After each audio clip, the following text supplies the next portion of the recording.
महंगाई होती है। भगवान को भोग लगाते हैं। धरती माता को बड़ा बुरा लगता है, मेरे पतिदेव का यह अपमान करता है। गाय माता बछड़े के लिए दूध देती है, बछड़ा न होवे तो गाय दूध नहीं देती है, गाय में दूध होता है। धर्म पुत्र है, धरती माँ है।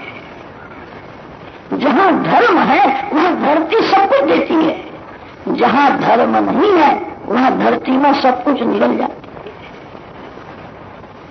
घर में पवित्रता से रसोई करो, भगवान को भोग लगाओ, अग्नि में आहुति दो, गौग्रास दो। आपके घर में अन्नपूर्णा जी अखंड रहे। आजकल के लोग गौग्रास नहीं देते हैं, अग्नि में आहुति देते नहीं है। अग्नि के आधार से रसोई होती है। अग्निदेव खाया हुआ पचाते हैं। अग्नि भगवान का मुख है। जिस घर में रसोई होती है उस घर में अनेक जीव मरते हैं। अनेक जीवों की हिंसा किए बिना रसोई नहीं होती है। पंचसूनादोष परिहारार्थम आत्म संस्कारार्थम अन्न संस्कारार्थम। घर में पवित्रता से रसोई करो। रसोई घर अन्नपूर्णा जी का मंदिर है। साधारण कोई मानव रसोई घर में आवे नहीं, अन्न जल को छूए नहीं, ये मंदिर है। आजकल के लोग तो कुछ मानते ही नहीं, चप्पल पहन करके रसोई घर में जाते हैं, अपने को बड़ा सयाना समझते हैं। बड़ी भारी भूल है। रसोई घर अन्नपूर्णा जी का मंदिर है। पवित्र रखो, पवित्रता से रसोई करो, भगवान के लिए रसोई करो, भगवान को भोग लगाओ, अग्नि में आहुति दो। आपको दूसरा कोई मंत्र आता न हो, हरे राम हरे कृष्ण तो आता है। भात में थोड़ा घी छोड़ो और घी वाला भात अग्निदेव को अर्पण करो। अग्नि भगवान का मुख है, अग्नि की ज्वाला भगवान की जीव है।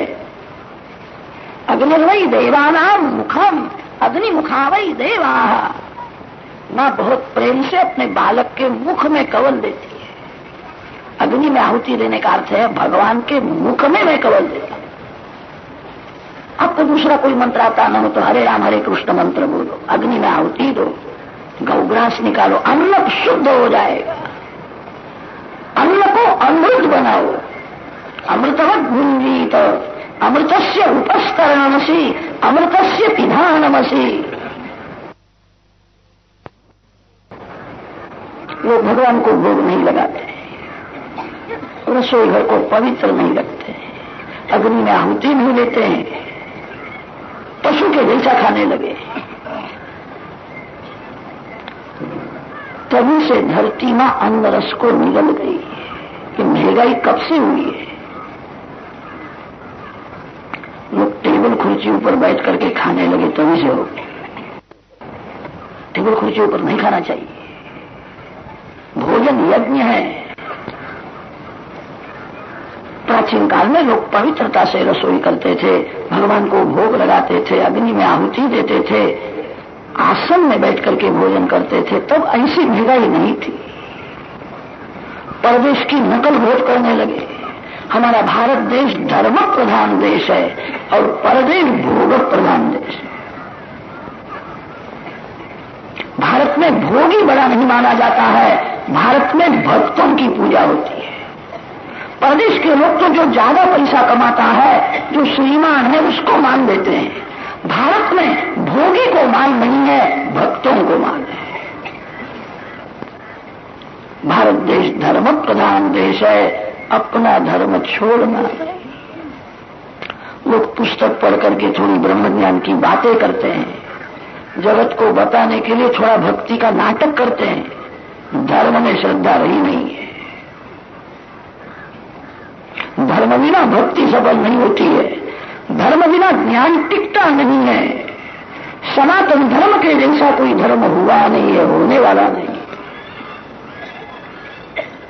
अपने धर्म में श्रद्धा रखो। आपके घर में लक्ष्मी जी अन्नपूर्णा जी अखंड है। जहां धर्म है वहां धरती में सब कुछ देती है, जहां धर्म नहीं है वहां धरती में सब कुछ निगल जाती है। वेदों ने वर्णन किया है, भारत में दूध घी की नदियां बहती थी। घृतस्य धारा अभिचाकशीमी। जिस देश में दूध घी की नदियां बहती थी, ऐसा हमारा भारत देश समृद्ध था। भारत देश स्वर्ग से भी श्रेष्ठ है। अब तो दूध बाटली में आने लगा है। थोड़े वर्षों के बाद लोग घी किसमें ला लेंगे कुछ खबर नहीं पड़ती। धर्म छोड़ना नहीं। जहां धर्म है वहां लक्ष्मी है, जहां धर्म है वहां नारायण है। जो धर्म को छोड़ता है उसको भगवान छोड़ देते हैं, उसके साथ भगवान नहीं रहते। पृथु राजा को पृथ्वी माता ने कहा है आपकी भूल नहीं है, वेद राजा के राज में अधर्म बहुत बढ़ा था, इसलिए धरती अनरस को निकल गई है। आप युक्ति से पृथ्वी में जो दिव्य रस है उसका दोहन करो। बड़े बड़े ऋषियों को बुलाया है, संतों को बुलाया है, सत्कर्म किया है, यज्ञ करते हैं, धरती मां अन्न देती है। पृथ्वी राजा के यज्ञ में भगवान भी प्रकट हुए। जहां विधि पूर्वक यज्ञ होता है क्या देव आवे तो क्या आश्चर्य है, देवों के देव नारायण भी आते हैं। भगवान नारायण पृथ्वी के यज्ञ में प्रकट हुए। पृथ्वी राजा को सनत कुमार जी का सत्संग हुआ है। पृथ्वी महाराज अपने पुत्र को गादी में बैठा करके गंगा किनारे भक्ति करने के लिए गए। आदि नारायण परमात्मा का आराधन करके कृतार्थ हुए हैं। पृथ्वी महाराज का पुत्र विदिताश्व गादी में बैठा है। विदिताश्वोधिराजासी पृथुपुत्र पृथुश्रवा यज्ञो दवात काष्ठा भ्रातृभ्यो भ्रातृवत्सला। विदिताश्व के वंश में हरियश्व नाम का राजा हुआ है। हरियश्व राजा के वंश में प्राचीन बलि राजा हुआ। प्राचीन बलि राजा का लग्न शतद्रुति रानी के साथ हुआ था। उनके यहाँ जो 10 पुत्र हुए वे भी 10 प्रचेता है। प्रचेताओं को प्राचीन बलि राजा ने आज्ञा की है तपश्चर्या करो, तप करने से शक्ति बढ़ती है। जो बलवान है वो सब कुछ कर सकता है। जिसने शक्ति का विनाश किया है, जो बहुत दुर्बल है, वो धरती को भी भार के जैसा लगता है। शक्ति का विनाश करना ही महान दुख है और शक्ति का संग्रह करना ही महान सुख है। शक्ति का विनाश न होवे, शक्ति का विनाश ही मरण है और शक्ति का संग्रह ही जीवन है। संयम से शक्ति बढ़ती है। बहुत से लोग ऐसा समझने लगे हैं बहुत खाने से शक्ति बढ़ती है। भूल है, ऐसा नहीं है। जो प्रत्येक इंद्रिय का संयम रखता है, आंख से भी शक्ति का नाश होता है, बहुत बोलने से भी शक्ति का नाश होता है। शक्ति का नाश न होवे, शक्ति का संग्रह करना है। तपश्चर्या में एक एक इंद्रिय का संयम रखना पड़ता है। तपस्वी बनो। जो दुर्बल है वो किसी की भक्ति नहीं करता। दुर्बल तो ऐसी इच्छा रखता है लोग मेरी भक्ति करें, लोग मेरी सेवा करें। बलवान बनो। शक्ति के बिना भक्ति नहीं होती है। तपश्चर्या करने से शक्ति बढ़ती है। 10 प्रचेता घर छोड़ करके कच्छप प्रांत में नारायण सरोवर में आए। जो भगवान के लिए घर छोड़ता है। कितने लोग घर में झगड़ा हो वे तो घर छोड़ करके साधु हो जाते हैं, उनको कोई लाभ नहीं होता है। घर के सभी जीवों को भगवान का स्वरूप समझो, सभी में सद्भाव रखो और भगवान के लिए जो घर छोड़ता है। प्रचेता नारायण सरोवर में आकर के बैठे थे। भगवान शंकर जगत गुरु है, सभी के सद्गुरु भगवान शंकर है। कस्तम चराचर गुरु निर्वण्यम शांत विग्रहम। जो भगवान के लिए घर छोड़ता है उसको शिवजी महाराज दर्शन देते। नारायण सरोवर की यात्रा जिन वैष्णवों ने की है उनको खबर है नारायण सरोवर में कोटेश्वर महादेव है।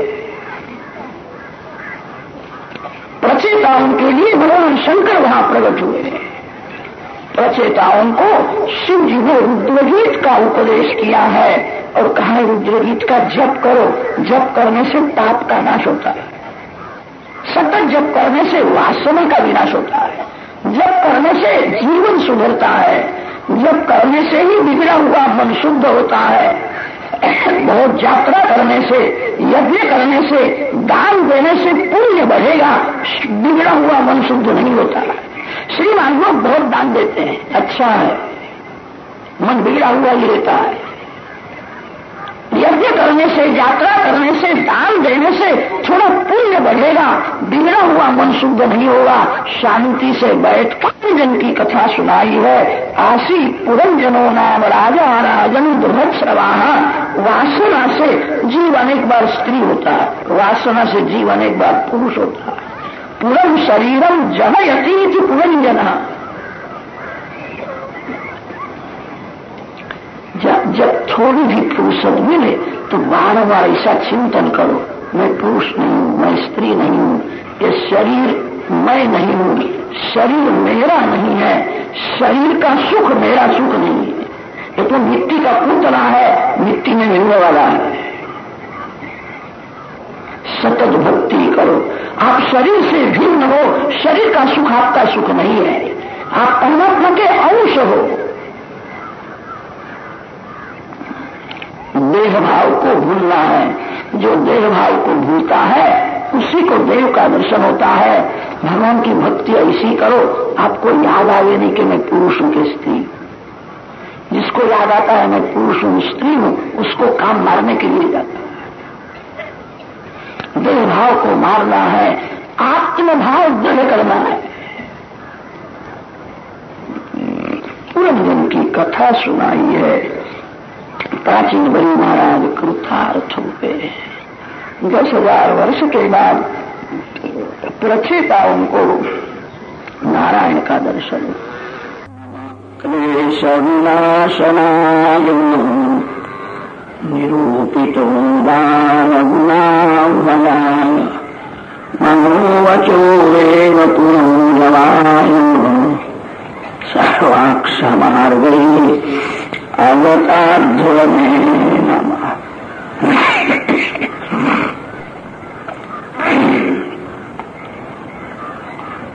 प्रचेताओं को भगवान की आज्ञा हुई, अब घर में जाओ लग्न करो। प्रचेताओं ने कहा लग्न करने की इच्छा नहीं है, संन्यास लेना। भगवान समझाते हैं गृहस्थाश्रम में प्रवेश करो, 1-2 बालक होने के बाद संन्यास लो। गृहस्थाश्रम में प्रवेश किया बिना संन्यास लोगे, मन में वासना जागृत होगी तो बहुत पतन हो जाए। लग्न करना पुण्य है, सावधान होकर के लग्न करो। लग्न काम का विनाश करने के लिए। ये शरीर काममय है। माता पिता के मन में काम वासना जागृत हुई तभी इस शरीर का जन्म हुआ है। शरीर से काम मिला हुआ है, शरीर को काम नहीं छोड़ता। भगवान समझाते हैं लग्न करो, धर्म की मर्यादा में रहो, विवेक से काम सुख भोग करके काम का त्याग करो। सावधान होकर के लग्न करो। 1-2 बालक होने के बाद संन्यास लो। आश्रमाद आश्रमम गच्छे। लग्न करने की आज्ञा दी है। प्रचेताओं ने ऐसा कहा। लग्न करने के बाद जीव गाफिल हो जाता है, मन बिगड़ता है, जीव सावधान नहीं रहता है। गृहस्थ का जीवन ही ऐसा है, ज्ञान ढक जाता है, भक्ति में विघ्न आता है। कितने लोग गीता जी का पाठ रोज करते हैं। समत्वम योग उच्यते समबुद्धि विशिष्यते। जगत में संभाव रखना तो बड़ा कठिन है, घर में भी संभाव नहीं रखते। कितनी माताएं बहुत बड़ी चतुर होती है, अपने बच्चे को बड़ा पेड़ा देती है और भतीजा छोटे में बाहर निकाल देती। ध्यान ये मेरा पुत्र है। ममता से पाप होता है। पाप की मां है ममता। ममता ही मन को बिगाड़ने वाली है। पाप का बाप है लोभ। गृहस्थ जीवन में पाप होता है, भक्ति में विघ्न आता है। भगवान ने कहा जो कहते हो बराबर है। 24 घंटे में 4-5 घंटे का समय मेरे लिए जो रखता है उसको मैं पाप करने से रोक देता हूं। भगवान जिसको पाप करने से रोकते हैं उसी का पाप छूटता है। पुण्य करना कठिन नहीं है, पाप छोड़ना बड़ा कठिन है। पाप करने की इच्छा नहीं है तो भी पाप होता ही है। पाप तो भगवान छुड़ाए तो छूटता है।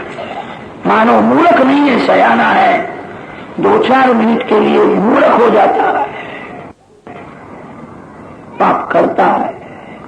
भगवान ने प्रचेताओं के निमित्त से सभी गृहस्थों को उपदेश दिया है 24 घंटे में 4-5 घंटे का समय मेरे लिए रखो। भगवान आपकी संपत्ति नहीं मांगते हैं, आपके पास भगवान समय मांगते हैं। मेरे लिए कितना समय रखा है?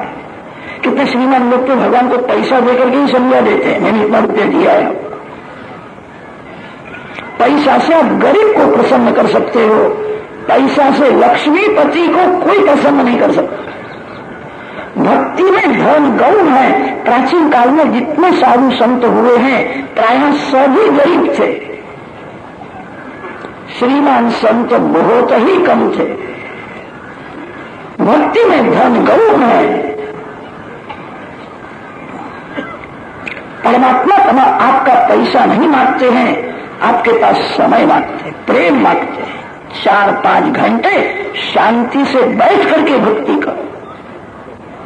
प्रचेताओं को भगवान ने ऐसा कहा है 5 घंटे नियम से जो मेरी भक्ति करेगा उसको मैं पाप करने से रोक लूंगा।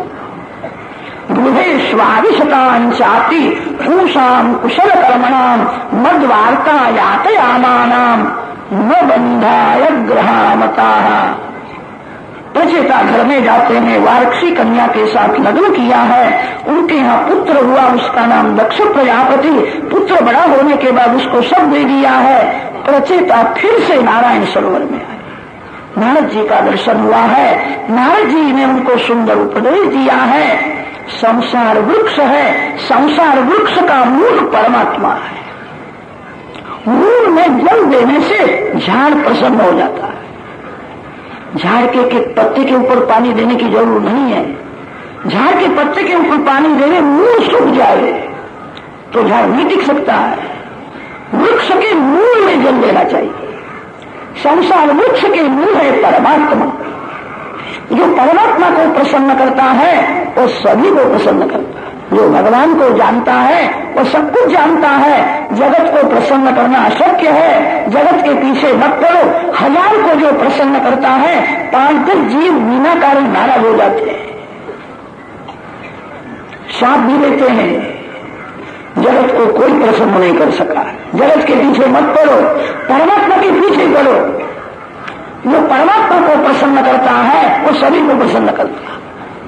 यथा तरुर्मूल निषेचनेन तृप्यन्ति तत्स्कन्ध भुजोपशाखाः प्राणोपहाराच्च यथेन्द्रियाणाम् तथैव सर्वार्हणमच्युते ज्ञा। प्रचेताओं को ध्रुव चरित्र की कथा सुनाई है। प्रचेता भगवान का आराधन करके वहां कृतार्थ हुए हैं। विदुर जी, आपने प्रश्न किया था प्रचेता कौन है, समय अनुसार ये कथा मैंने सुनाई है, अब आपको क्या सुनना है? विदुर जी ने कहा कुछ भी सुनना नहीं, जो सुना है उसका मनन करना है। आपने बहुत सुंदर बोध दिया है। जीव कौन है, ईश्वर कौन है, पुरंजन किसको कहते हैं, अभिज्ञात किसको कहते हैं, आपने जो बोध दिया है उसका मैं मनन करूंगा। आपने कहा जगत को प्रसन्न करना अशक्य है, परमात्मा के पीछे पड़ो। कथा का एक एक सिद्धांत याद करो। जो सुना है वो घर में जाकर के उसका स्मरण करो। क्या सुना मैंने? कथा सुनने से पाप का नाश होता है। कथा का एक एक सिद्धांत जो याद करता है। ये कथा ऐसी मधुर है, सभी के जीवन में उपयोगी ऐसे सिद्धांत सभी के जीवन में आएंगे। व्यास जी की कथा भी ऐसी मधुर है, जिसको मृत्यु की भीति है उसको शांति नहीं है। सभी के जीवन में उपयोगी ऐसे सिद्धांत कथा में आए। जीव का ईश्वर के साथ संबंध सच्चा नहीं है, जीव का जगत के साथ संबंध सच्चा नहीं है, जीव का ईश्वर के साथ ही संबंध सच्चा। कथा को घर में ले जाओ, जो सुना है उसका मनन करो।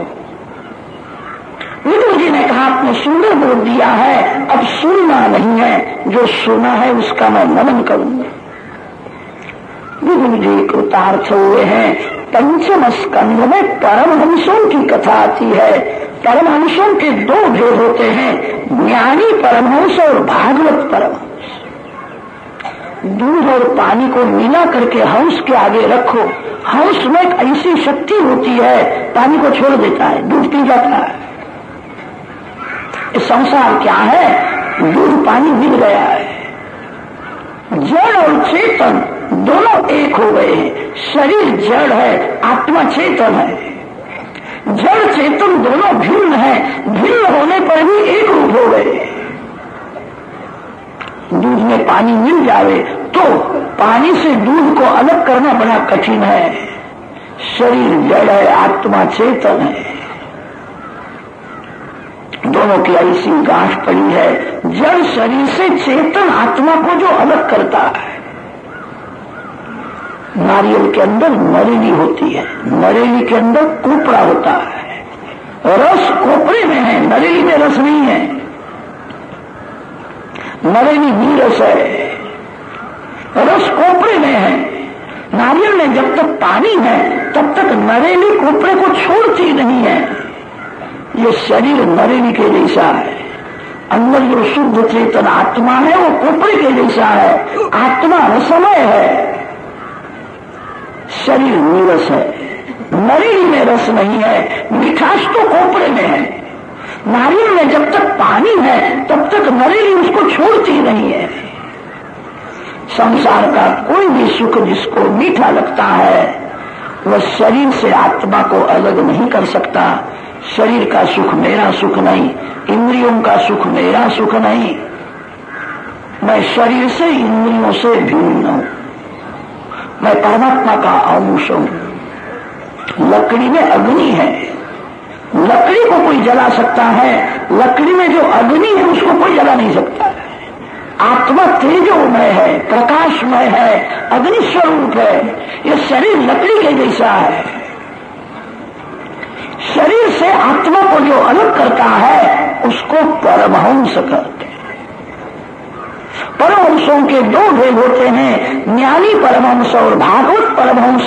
ज्ञानी परमहंस निराकार प्रकाश में ब्रह्म स्वरूप में स्थिर रहते हैं। ज्ञानी परमहंस ब्रह्मनिष्ठ होते हैं और भागवत परमहंस भगवान निष्ठ होते हैं। भागवत परमहंसों की निष्ठा सगुण साकार श्री राम श्री कृष्ण में है। ज्ञानी परमहंस आत्मनिष्ठ ब्रह्मनिष्ठ होते हैं और भागवत परमहंस भगवान निष्ठ होते हैं। ज्ञानी परमहंसों का आदर्श ऋषभ देव जी ने जगत को समझाया है और भागवत परमहंसों का आदर्श भगवत जी समझा। ज्ञानी परमहंसों की कथा हमारे जैसे संसारी जीवों के लिए बहुत उपयोगी नहीं है। इसलिए सुखदेव जी महाराज ने संक्षेप किया है। भागवत परमहंसों की कथा हमारे लिए उपयोगी है। भागवत परमहंसों की संहिता है तो भी संसार सुख में फंसे हुए गृहस्थों का कल्याण हो यह लक्ष्य में रख करके यह कथा की है। संसार नाम करुणयाः पुराण गुह्यम। भागवत परमहंसों की कथा हमारे लिए बहुत उपयोगी। निर्गुण निराकार ब्रह्म निष्क्रिय होता है। निर्गुण निराकार ब्रह्म वासना का विनाश नहीं करता है। सगुण साकार परमात्मा के साथ जो प्रेम करता है भगवान वासना का विनाश करते हैं। निर्गुण निराकार ब्रह्म को किसी की दया नहीं आती है, साकार परमात्मा को दया आती है। निर्गुण निराकार ब्रह्म जो है किसी के ऊपर कृपा नहीं करता और किसी को सजा भी नहीं करता। साकार परमात्मा सजा करते हैं और कृपा भी करते हैं। शूर्पणखा को सजा की है, सबरी मां के ऊपर कृपा की है। निग्रह और अनुग्रह ये दो शक्ति निराकार ब्रह्म में दिखती नहीं है। निराकार तो निष्क्रिय होता है, निराकार कुछ भी नहीं करता। निराकार ब्रह्म जब साकार होता है तो भगवान को दया आती है। निराकार को किसी की दया नहीं आती है। निराकार परमात्मा अंदर बाहर सर्वत्र होने पर भी जीव पाप करता है। निराकार ब्रह्म अंदर बाहर सर्वत्र होने पर भी जीव दुखी है। निराकार को दया नहीं आती है। निराकार ब्रह्म जब साकार होता है, भागवत परमहंसों की निष्ठा भगवान में होती है, ज्ञानी परमहंसों की निष्ठा निराकार ब्रह्म स्वरूप में होती है। दोनों का लक्ष्य तो एक है, साधन में थोड़ा फेर। भागवत में दोनों सिद्धांतों का वर्णन किया है। ऋषभदेव जी महाराज ने अपने शरीर को अग्नि में जला दिया है। शरीर जलता है, मैं नहीं जलता। ब्रह्म ज्ञान होना बड़ा कठिन नहीं है, ब्रह्म स्वरूप में स्थिर रहना बड़ा कठिन है। ब्रह्म निष्ठा नहीं होती है। मैं शरीर नहीं हूं ऐसा भाव दृढ़ किया था। शरीर जलता है, मैं नहीं जलता। कैसी ब्रह्मनिष्ठा है। ऋषभदेव जी ने शरीर को जला दिया है। यहाँ पर ब्रह्म स्वरूप में लीन हुए हैं। ऋषभदेव जी के पुत्र भरत जी राजा हुए हैं। भरतस्तु महाभागवतो यदा भगवता अवनितल परिपालनाय संचिंतितः तदनुशासन पर पंचजनी विश्वरूप दुहितरमुपयेमे तस्यां भवा आत्मजान आत्मसमावरूपशील वयोदारान् पंचजनयामास भूतादिव भूत सूक्ष्माणि सुमतिं राष्ट्रभृतं सुदर्शनमावरणं धूम्रकेतुमिति अजनाभं नामैतद्वर्षं भारतमिति यत आरभ्य व्यपदिशन्ति। भरत जी राज करने लगे, तभी से इस खंड का नाम भरत खंड हुआ। प्राचीन काल में इसका नाम था अजनाभ खंड। भरत जी महाराज बड़े ज्ञानी है, योगी है। घर छोड़ करके नेपाल में गए। जिसने वासना का विनाश नहीं किया है वो जहां जाता है वहां संसार करता है। घर छोड़ करके जंगल में जाने से भगवान मिलते हैं। अरे जिसके मन में वासना है वो जहां जावे वहां घर बनाता है। संसार छोड़ना नहीं है, संसार को मन में से निकालना है। बाहर का संसार किसी को दुख नहीं देता, जो संसार मन में वो दुख देता है। संसार छोड़ करके कहां जाओगे? जिसके मन में संसार है वो गंगा किनारे भी संसार करता है, वो मंदिर में भी मन को बिगाड़ता है। भरत जी ने वासना का विनाश नहीं किया और घर छोड़ने की उतावल की है। घर छोड़ने से भगवान नहीं मिलते हैं। घर में रहो, धीरे धीरे संयम को बढ़ाओ, भक्ति को बढ़ाओ, वासना का विनाश करो। जो सावधान है उसको घर में ही भगवान का दर्शन होता है। जो गाफिल है वो जंगल में जाने के बाद भी पाप करता है। जो सर्वकाल सावधान रहता है उसको साधु कहते हैं। जो गाफिल रहता है वही संसारी है। भरत जी घर में बच्चों के साथ खेलते थे। बच्चों के साथ खेलने में सुख होता था, वो सूक्ष्म वासना मन में थी। जंगल में जाने के बाद हरण के साथ खेलने लगे। वासना का विषय बदला है। मन में सूक्ष्म वासना है, वासना वास के जैसी होती है, अति सूक्ष्म होती है। दिव्या में कपूर रखा है, आरती के समय में उसका उपयोग किया। कपूर तो जल जाता है, कपूर की वास रह जाती है।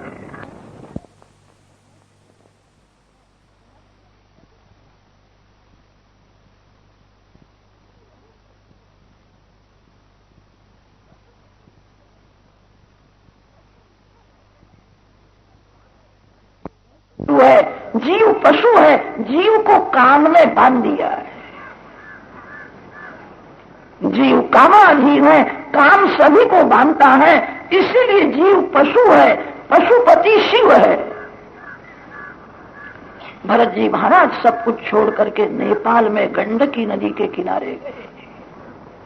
उनका ऐसा नियम था, प्रातः काल में 4 बजे गंडकी नदी में स्नान करते हैं, कमर तक जल में खड़े होकर के तेजो में ब्रह्म का ध्यान करते हैं, ओंकार का जप करते हैं, आत्मस्वरूप में ब्रह्म दर्शन करते हैं।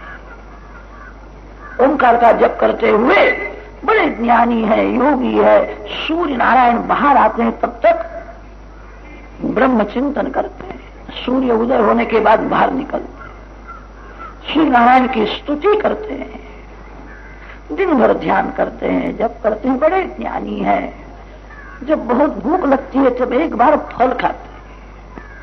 बहुत दिन तक ऐसी तपश्चर्या की है। भरत जी को माया त्रास देने के लिए वहां भी गई है।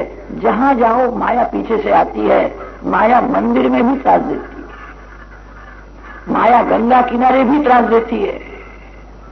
माया किसी को छोड़ती नहीं है, माया में बहुत जोर है। किसी को भी घर में भले रखो, अपने मन में भगवान के बिना किसी को रखना नहीं। जिसको आप मन में रखते हो वही डूब देता है। नौका में पानी आ जाए तो नौका डूब जाती है। नौका का उपयोग धरती में नहीं होता है, जल में ही होता है। नौका में जो बैठने वाला है उसको सावध रहना है, बाहर का पानी अंदर ना आए। नौका में पानी आ जाए तो नौका डूबेगी और नौका में जो बैठा है वो भी डूब जाएगा। संसार समुद्र है, संसार के विषय पानी के जैसे हैं, जीवात्मा नाविक है। संसार के विषय जब मन में आते हैं, बाहर का संसार किसी को दुख नहीं देता। जो संसार मानव मन में रखता है, संसार छोड़ करके कहां जाओगे? मन में से संसार को निकाल दो, मन में नारायण का स्वरूप स्थिर करो।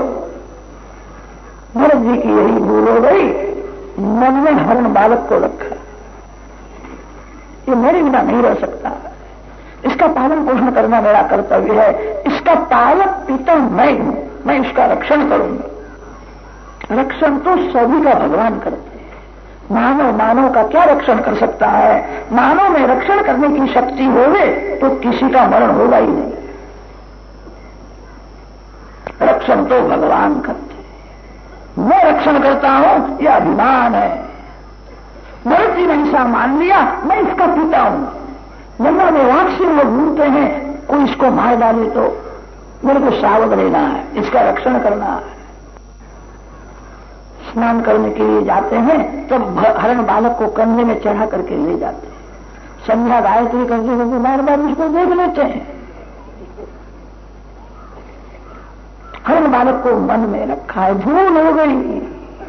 कभी कभी अंदर से आवाज आती है, हरण के लिए मैंने घर छोड़ा कि श्रीहरि के लिए घर छोड़ा? मैंने भगवान के लिए घर छोड़ा है। मेरा मन बिगड़ा है, मेरा मन हरण में फंसा है, ये ठीक नहीं है। ना ये ठीक है, मैं परोपकार करता हूं। हरण के साथ खेलने में मजा आती थी, सुख का भास होता था। मन धोखा देता है, ये परोपकार का काम है। मैं उसकी उपेक्षा करूंगा तो उसको कोई मार डालेगा, मेरे को सावधान रहना है।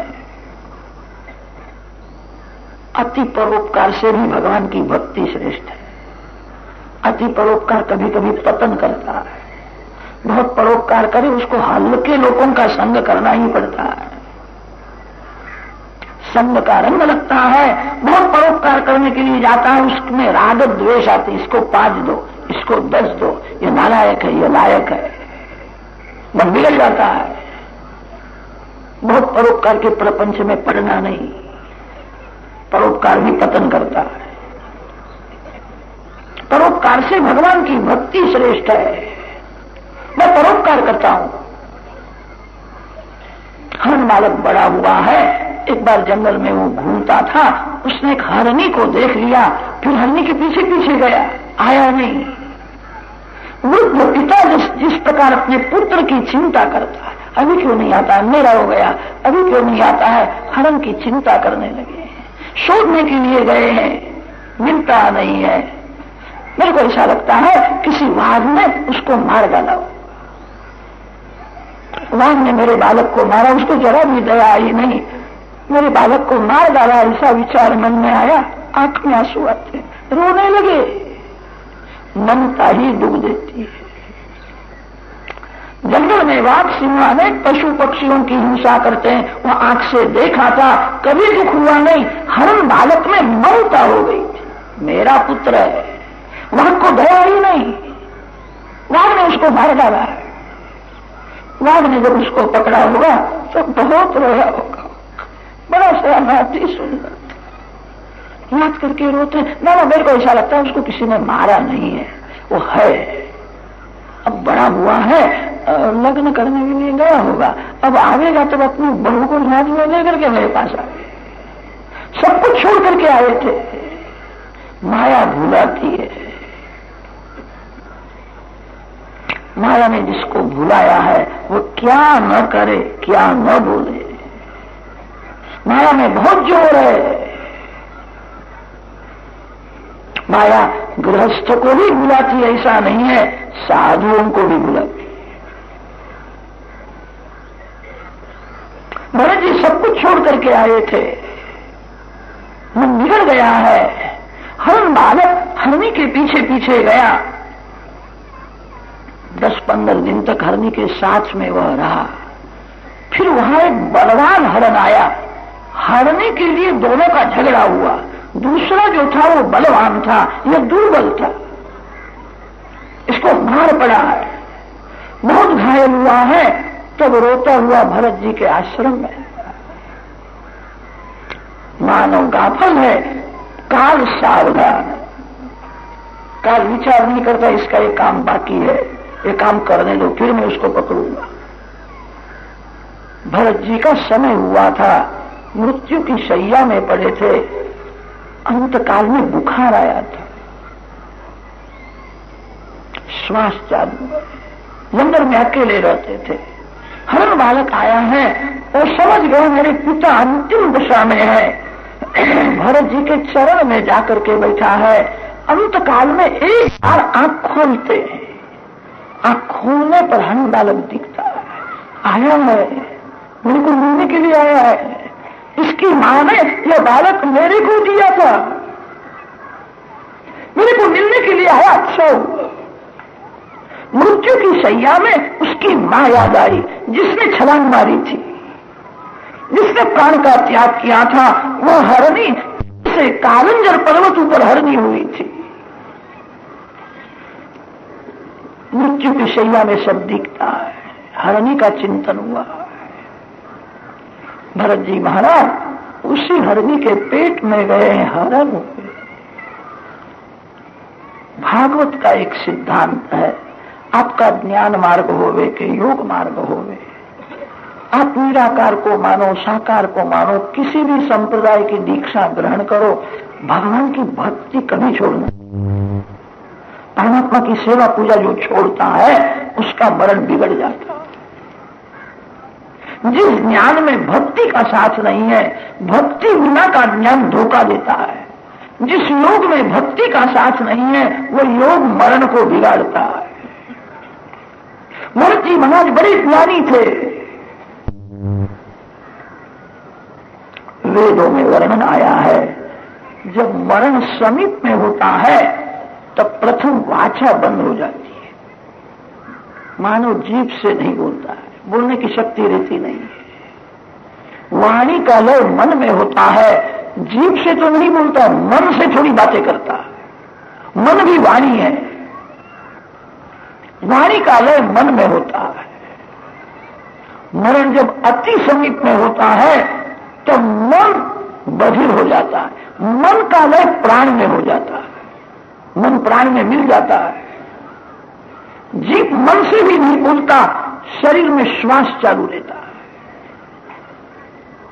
जब मन प्राण में मिल जाता है, मन बधिर हो जाता है, तब सभी को हृदय में विराजमान प्रकाशमय परमात्मा का दर्शन होता है।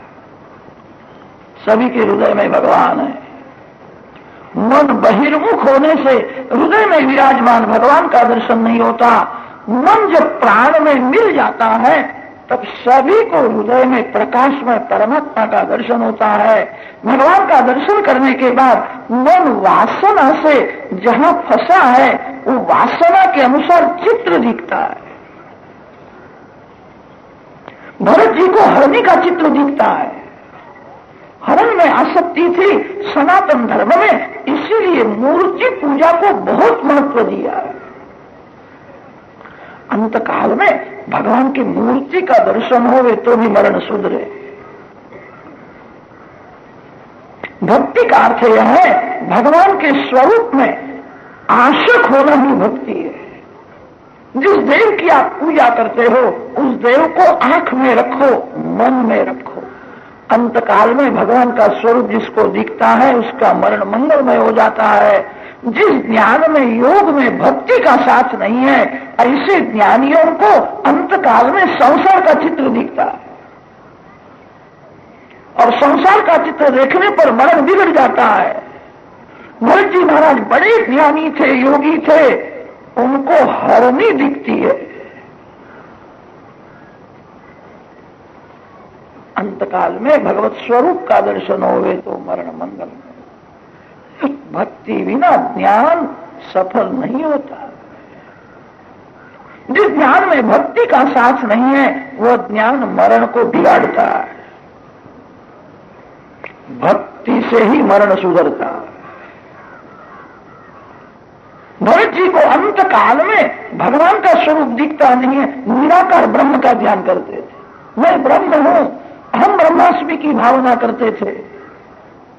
जिस ज्ञान में भक्ति का साथ नहीं है ऐसे ज्ञानी का पतन होता है, भक्त का पतन होता नहीं है। कदाच होवे तो उसको भगवान का आधार है, भगवान उसको बचा देते हैं। जो अपने को ही ब्रह्म समझता है उसको कौन बचावे। भरत जी की भूल हो गई है।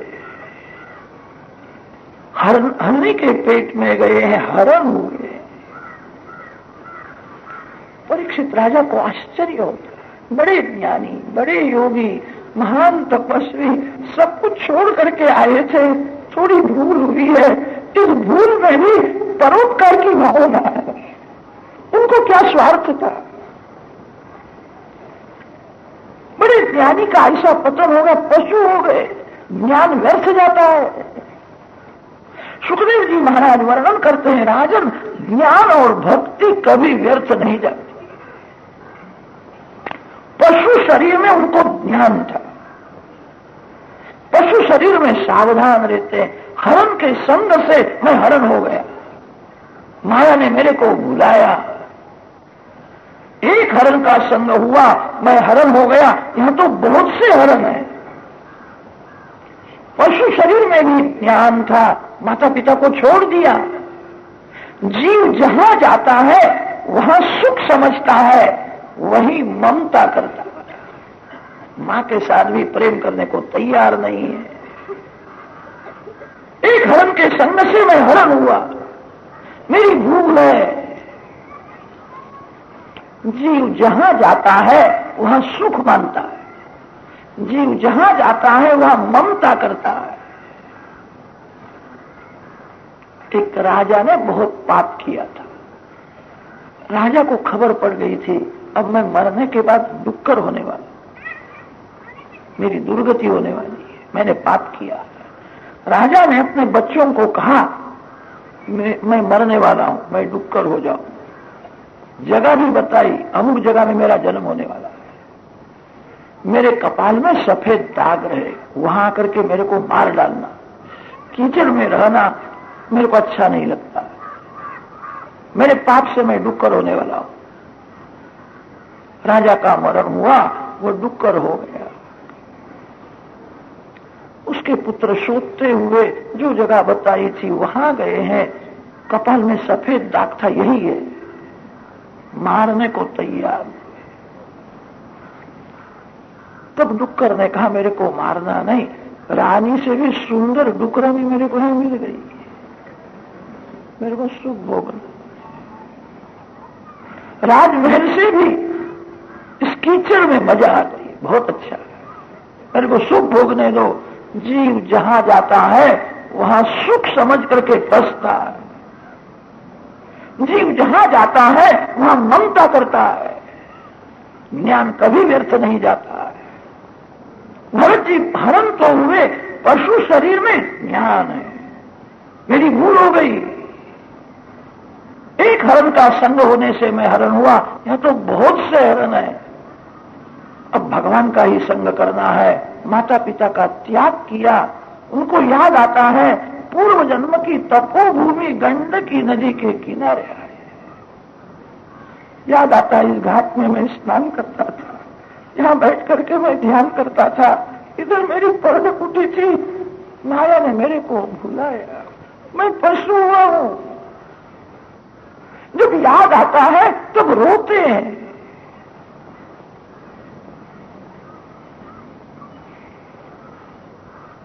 रोने से अब क्या लाभ, भूल हो गई है। जितने दिन तक हरण बालक को गोद में लेकर के प्यार किया था, उतने दिन तक उनको हरण शरीर में रहना पड़ा।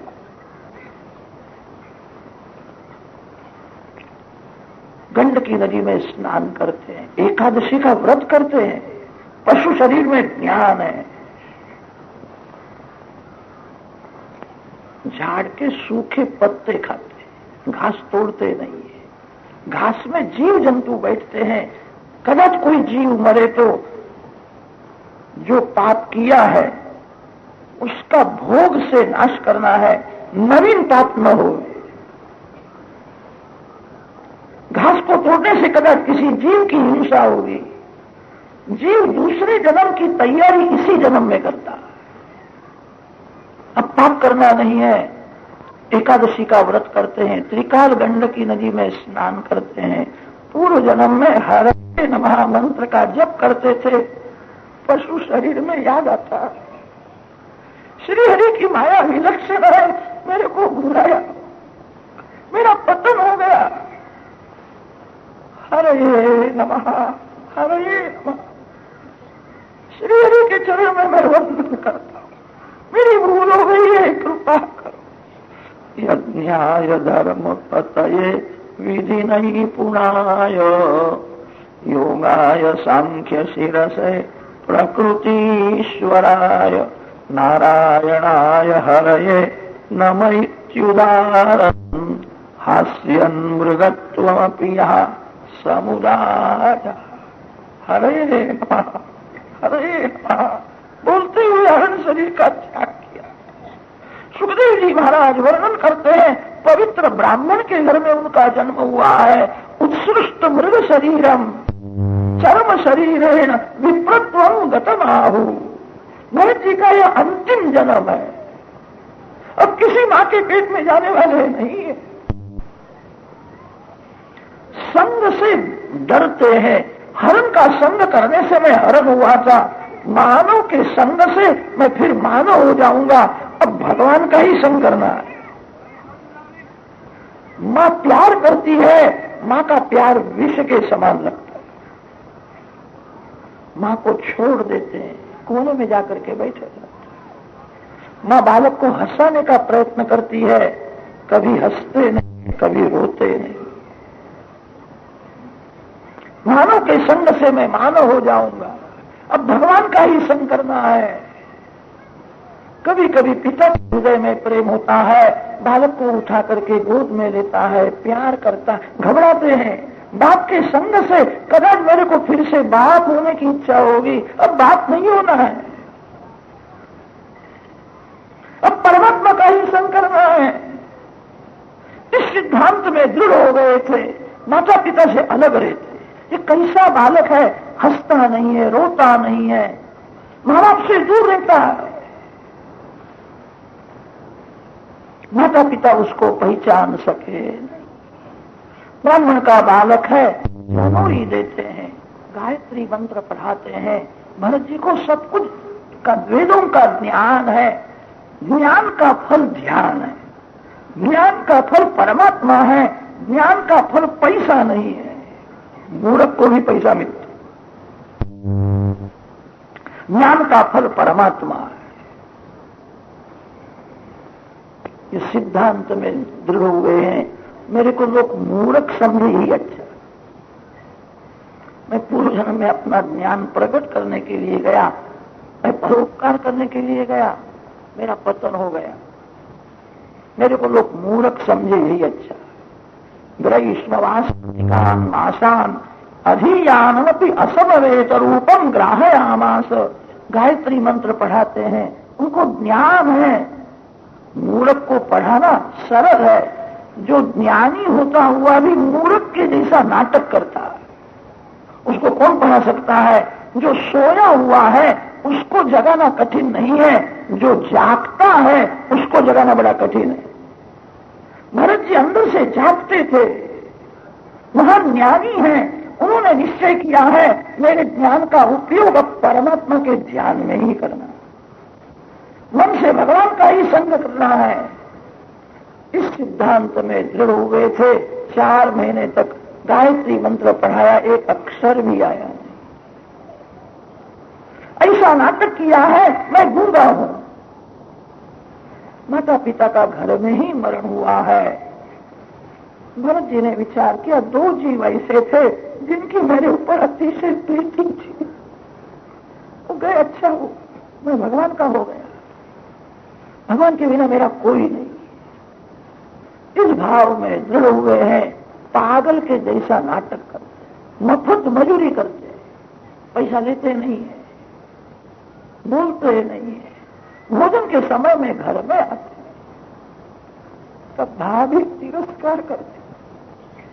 जो पैसा न कमाए उसको कौन मानते?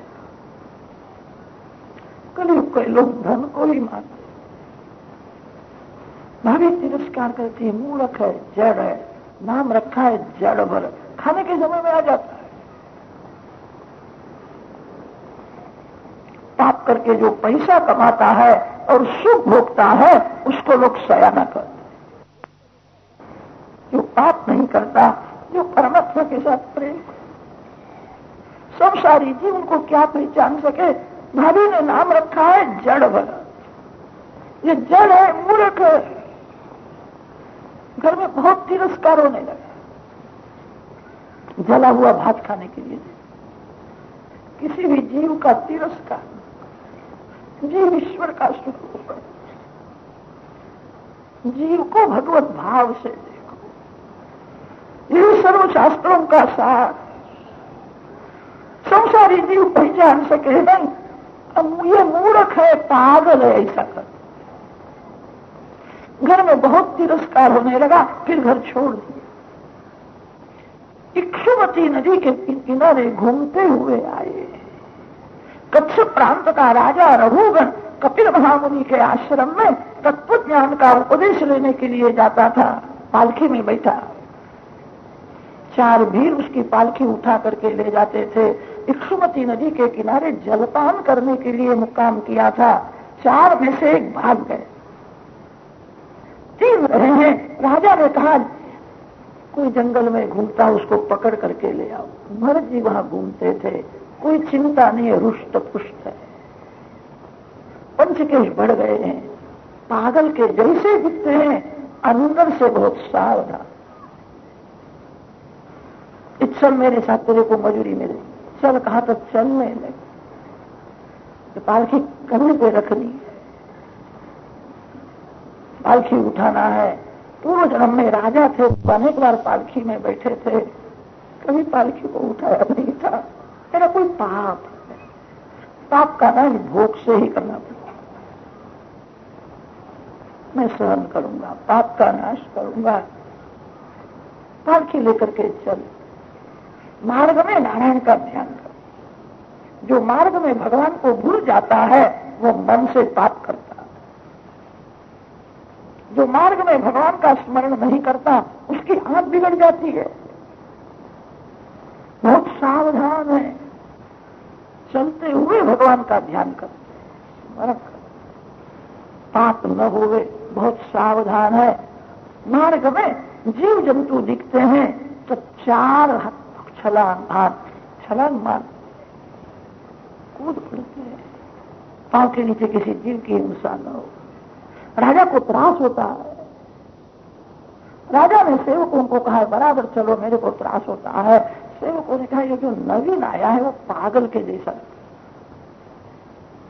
कभी कभी दौड़ने ही लगता है, कभी कभी खड़ा ही रहता है। महाराज क्या कहे, खड़ा होकर के रोता है, कभी कभी हंसता है।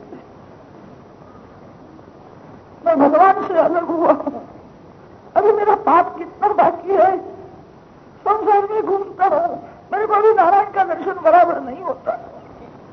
भगवान के वियोग में प्राण व्याकुल होते हैं, आंख में आंसू आते। भगवान का वो याद करके जब रोने लगते हैं, मार्ग में बालकृष्ण का दर्शन होता है। बालकृष्ण धैर्य देते हैं, क्यों रोता है, मैं तेरे साथ में हूं, अब थोड़ा पाप बाकी है, ये तेरा अंतिम जन्म है, मैं तेरे साथ में हूं। मार्ग में जब भगवान का दर्शन होता हंसने लगते। भगवान ने कहा है कि तेरा अंतिम जन्म है, रोना नहीं, मैं तेरे साथ में हूं। ये कभी रोता है, कभी ये हंसता है, ये पागल है ऐसा लगता है। हम लोग तो बराबर चलते हैं। राजा ने भरत जी के ऊपर नजर रखी है। मार्ग में जीव जंतु दिखते तब छलांग बहुत राज देता है, तू जीते जी मरा हुआ है। राजा ने तिरस्कार बहुत किया। तेरे को अक्कल नहीं, तू मूर्ख है, क्या समझता है मैं राजा हूं, तेरे को मारूंगा। राजा का पैसा लिया नहीं है, राजा का कुछ खाया नहीं। अभी बाद में राजा मारने के लिए तैयार हुआ है, तो बहुत तगड़ा दिखता है। अभी तुमने पालखी उठाई है, क्यों त्रास देता है, तेरे को मार पड़ेगा तो तेरे को अक्कल आएगी, बराबर चल, तेरे को वजन लगता है क्या। भरत जी ने विचार किया, इस शरीर के साथ बातें करता है। इस शरीर को कहता है तू तगड़ा है, मैं तगड़ा नहीं, मैं दुबला नहीं, मैं काला नहीं, मैं गोरा नहीं, मैं स्त्री नहीं, मैं पुरुष नहीं, मैं शरीर से अलग हूं, मैं भगवान का अंश हूं, भगवान के चरण में जाना है। इस शरीर के साथ बातें करता है। इस शरीर को पता है कि तू तगड़ा है, तेरे को वजन लगता है क्या, मेरे को बोलने की क्या जरूरत है। पालकी लेकर के चलते हैं। आज मन में थोड़ी दया आ गई, कुछ भी होवे, इस जीव को मैंने अपने कंधे पे रखा, इसका पतन न हो। कपिल महामुनि के आश्रम में तत्व ज्ञान का उपदेश लेने के लिए जाता है। ये बोलता है मैं राजा हूं, मैं तेरे को मारूंगा। राजा बनकर के जाता है, उसको कपिल देव नजर भी नहीं दे। कुछ भी होवे, उसको मैंने अपने कंधे पे बैठाया है, इसका पतन न हो। जीवन में कहीं बोलने ही नहीं है। जगत तो ऐसा ही मानता है ये गूंगा है। भरत जी की कीर्ति बढ़